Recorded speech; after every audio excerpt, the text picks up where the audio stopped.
उत्तर प्रदेश में लोकसभा चुनाव के नतीजे जिस तरह से सामने आए हैं वाकई हैरान कर देने वाले हैं। इन नतीजों से केवल राजनीतिक दल ही नहीं बल्कि राजनीतिक पंडित भी सदमे में हैं। वहीं सबसे ज्यादा चर्चा है तो अयोध्या सीट की। कहा जा रहा है कि जिस अयोध्या से पूरे देश में चुनाव जीतने चले थे, आखिर वहीं से चुनाव क्यों हार गए।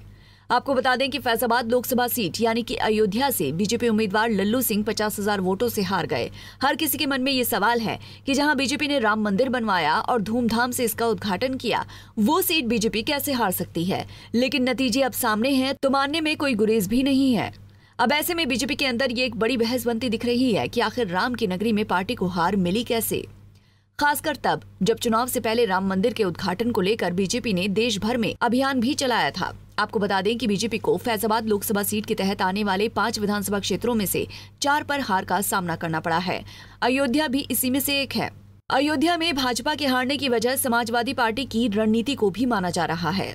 समाजवादी पार्टी ने अपनी PDA यानी पिछड़ा, दलित और अल्पसंख्यक रणनीति को इस सीट पर भी मूर्त रूप दिया। यही वजह थी कि पार्टी ने अवधेश प्रसाद को यहां से टिकट दिया।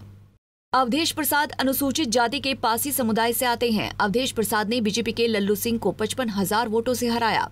इस परिणाम में लल्लू सिंह के खिलाफ एंटी इनकम्बेंसी का होना भी एक बड़ा फैक्टर साबित हुआ है।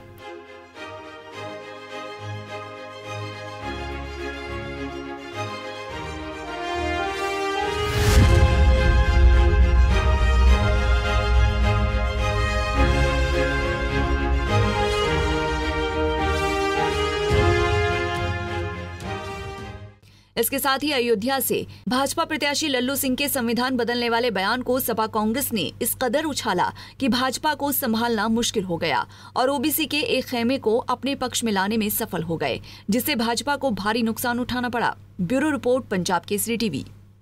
हमसे जुड़े रहने के लिए हमारे YouTube चैनल को सब्सक्राइब करें और नई वीडियो की नोटिफिकेशन के लिए बेल आइकॉन को दबाएं।